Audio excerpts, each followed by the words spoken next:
Hi everyone, I am back in Manchester now, so this is just the background. It's not the actual Western Wall that I was last week. And I just wanted to just hope that everyone had a great summer and that the new beginning this year has gone smoothly.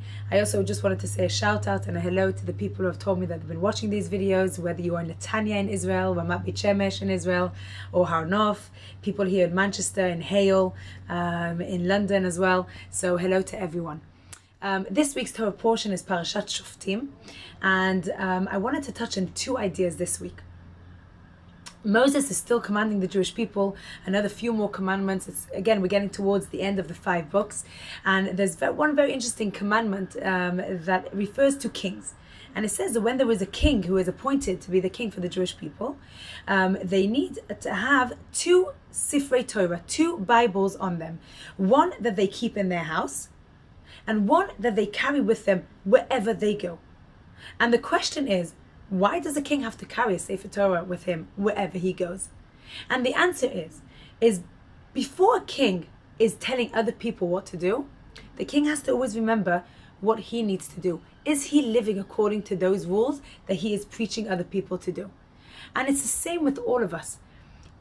Anyone that's in a position of authority, and by the way, we all have a position of authority, whether it's a parent to a child, whether it's a boss to a worker, whether it's a teacher to a student, whether it's a prefect to a younger child that's in the school, we all have a position of authority.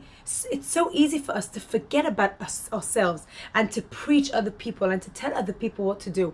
And the idea of this week's Torah portion says to us, before you do that, it's a good thing to do, to help and to advise people, but make sure that you're living according to those rules as well. And that's the first idea that I want to touch on.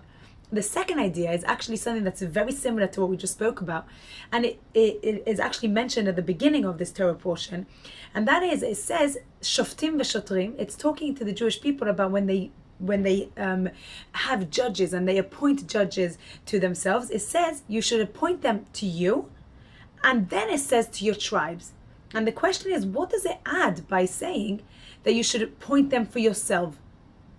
Why doesn't it just say appoint judges for everyone? And again, it's a very similar idea. We're so easy to judge other people. We're so quick to make a judgment, to quickly judge someone else about how they look, what they do, how they speak, what their actions were. And the Torah teaches us here, before you make a judgment, ask yourself, are you perfect in that area? Are you 100% clean in that area that you're able to make a judgment about other people? It's a time now before Rosh Hashanah. We're coming up to another 3 weeks is going to be Rosh Hashanah. It's a time where we all ask ourselves the questions, can I make a small change? Can I make something different? Because everything is going to look the same if I don't actually make a choice to make something different. And the question that we have to ask ourselves, and I think something that we also shouldn't be scared of, is we can only make small changes. We can only make little tiny changes in our life. Ask ourselves, in what area can we make those changes? Rosh Hashanah is coming in 3 weeks. Let's not wait until Rosh Hashanah is here. Let's have some time to prepare. Ask ourselves, are we judging before we make a judgment? Are we asking ourselves, am I perfect in that area first? Maybe I should work on myself first before I make a judgment. Maybe I should work on myself before I tell other people what to do. Those are the 2 lessons that we learned from this week's Torah portion. And I hope that we're going to have the time together to work, become better individual people, and to make the world a better place. Have a good Shabbos, and I'll see you next week.